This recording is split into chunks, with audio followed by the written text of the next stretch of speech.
Hey man, now I'm gonna follow up on the story about these officers that killed Tyre. Now it says here 2 years before Tyre Nichols of Memphis, the police officer no, 2 years before Tyre Nichols, a Memphis police officer didn't report that the colleague ripped a woman out the car and dislocated her shoulder for laughing. This guy right here, he the one that put the beats on Tyre. Now this guy right here, man, he's just something different. But before I get into everything, because this one is going to be a long one, I'm going to play an audio of this guy knowing Chief Davis prior to her getting into a lawsuit from where she used to work at before to where she came to. But those problems left from where she was working to where she's at right now. So check this out. One second, let me get this audio. I got history with this lady. No, not no personal history. Don't get it twisted. It's a remote kind of history. Let me explain. I used to live in Atlanta for 15 years between the 80s and the 90s. Came back home in 2000. I was down there when she put together the Red Dog unit. It was notorious for kicking in doors, fighting crime, Yeah, kicking in doors of poor people. that's She this here. had a hell of a reputation down in Atlanta, and it was called the Red Dog Squad. Now she got the one called the Scorpion Squad. The Red Dog Squad in Atlanta kicked in the door of a 92-year-old woman, and she entered her. 92 years old and killed her. 92. And killed the wrong house, wrong time. We've seen that 1,000 times. That's her right there. That's who was over there, Red Dog Unit in Atlanta. That's Chief Davis. Okay? So your reputation follows you, man. She got fired. Yeah, so she had a Scorpion unit, which stands for Crimes Operation to Restore Peace in the Neighborhoods, but they do it like death row style. She's been permanently the unit that she has been permanently deactivated by the Memphis Police Department on Saturday. This was going on a while back, days after the official released the footage of the confrontation between Nicholas and the former member of the assigned unit. But prior to that, it was called a Red Dog before it became the Scorpion. So it's like this sounds like some gang banging ass shit right here. Like Some scoundrel with one of the sergeants down there. It wasn't her, but she tried to cover it up and botch the situation with some kind of scandal with this guy uh, being with underage girls, and she got fired. yeah, that's this So right she here. came here. Right. So she was fired from the Atlantic. This is Chief Davis. This is the lady that's supposed to be their um commanding chief. She was fired from the Atlantic Police Department in 2008 for alleged involvement in S crimes investigation into the husband of an Atlanta police sergeant, according to the Atlanta Journal. Now, I don't know if you guys know what Chief Davis looked like. Let's look her up. Chief Davis. Let's.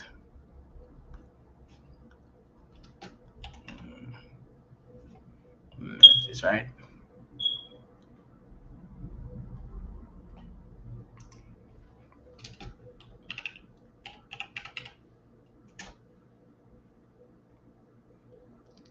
Let me see if I could find hmm, there's no. All right, let me finish this order. I look for it. And brought that feminine energy here. And it didn't take long for her reputation to be tarnished. She wasn't even here. She wasn't even here 2 years. She wasn't even a year and a half, maybe. And she's about to be out the door. She's under scandal situations less than right in a year, a little over a year's time. You got to ask yourself why. Because that feminine energy, man, it ain't good. It follows you, man. You can't escape it. Because the Father is giving karma out and passing it out like hotcakes. It don't take no time for karma to get you. You thought you were going to die that wicked situation over in Atlanta and come here with that madness? Got to get you out of here quick, chick. You about done. I had to do a little research, but I found it. I knew of her from that situation with the red dogs kicking the doors in Atlanta in that 92-year-old. I heard about that vaguely when I was living down there. Don't take long.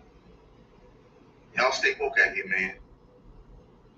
So anyway, this is her right here, and she's basically running the show there in Memphis, like welcome to death row. You know what I'm saying? And it's funny how she fired all the black officers, but the one officer that she didn't fire, he's on paperwork, is this guy. He was also involved in this fiasco that happened.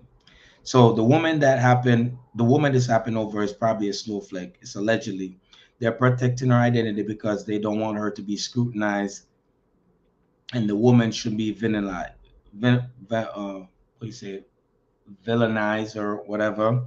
So she was basically dating Demetrius, and he was trying to get her back, but she didn't like Demetrius anymore, and she was hollering at Tyreek, but Demetrius couldn't handle that like most of these guys can do, and due to the fact of him can't handling that, the outcome became what it is right now. So henceforth, he had hatred toward her, and he had hatred towards Tyreek, and due to the fact that he couldn't respect the fact that she was moving on, he just basically targeted him. Or well, not five officers, but it's more than five officers. But right now, they're trying to sort out the other ones them that's they're not showing. But this guy was also a part of the unit of the Red Dog before he became a part of the new group. This sounds like some gang shit. Anyway, all this happened on January 8th, and he passed on the 10th, and Chief Davis basically fired all the officers quick with the quickness, and that's because they're black. But this they don't actually display it with everybody because all of other officers that's black is fired. But this guy, what's his name, Preston Yu, he's still on duty. You know what I'm saying? But that privilege is not going to go with everybody. It just works with white people. It doesn't work with black people. Channel Star. This is crazy. Anyway, the unit has been deactivated due to scandals surrounding it.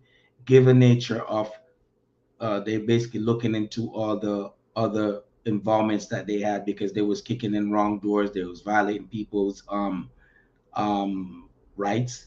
They basically lowered the standards in order for them to hire all of these officers that that was on the unit. Well, he's one of them, but the other five that didn't pass the bar, they basically lowered the bar so they be able to pass. But these guys act like this is some like gang shit. You know what I'm saying? Like the way they carry the like the way they treat citizens is like you on death row. Like you don't do something, he's ripping a woman out the car. He dislocated a woman's shoulder. They never reported that. So this guy has a checkered past, and the chief also has a checkered past. So all of these people is corrupted, just like Tupac said. Cops is as crooked as the nigga they chasing. So all of this pretty much is gonna boil down to money. The mother never had a good relationship with Tyreek, and the stepfather is basically supporting the mother because they're gonna get it back. And all of this stuff is pretty much just gonna go under the water. Another black man dead, and they get a bag, and everybody move on, and they forget about it. You know what I'm saying?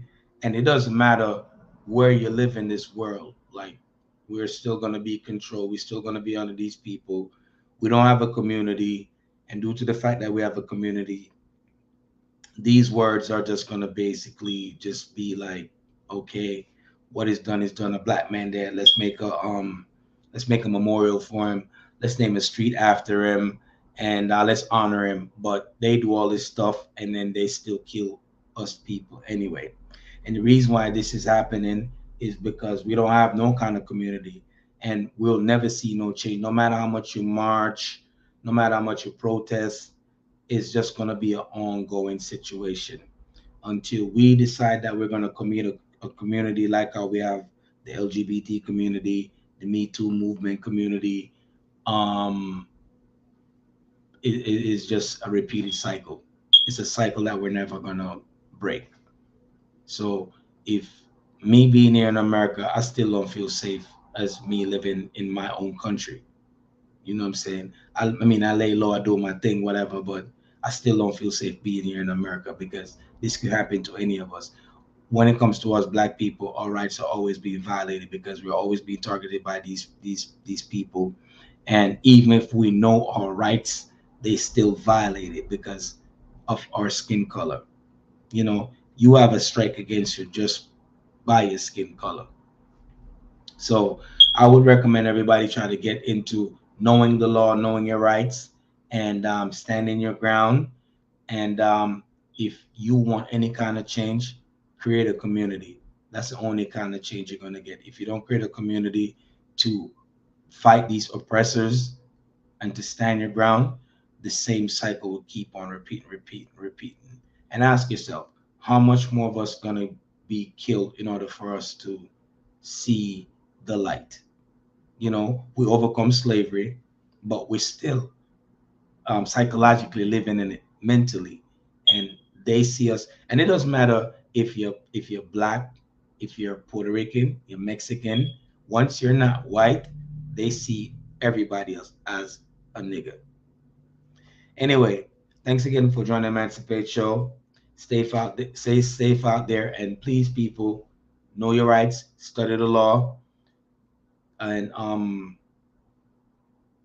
mean, people want to be rappers and stuff like that, but people should get into being more into law because we don't have a lot of black people that's in there.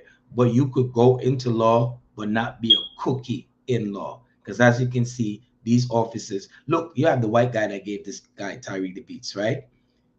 How much different are they from him? They're no different. You know what I'm saying?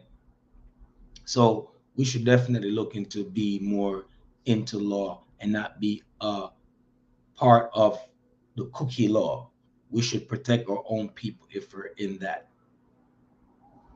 Anyway, man, thanks again for joining Emancipate Show. I'm your host, Kel.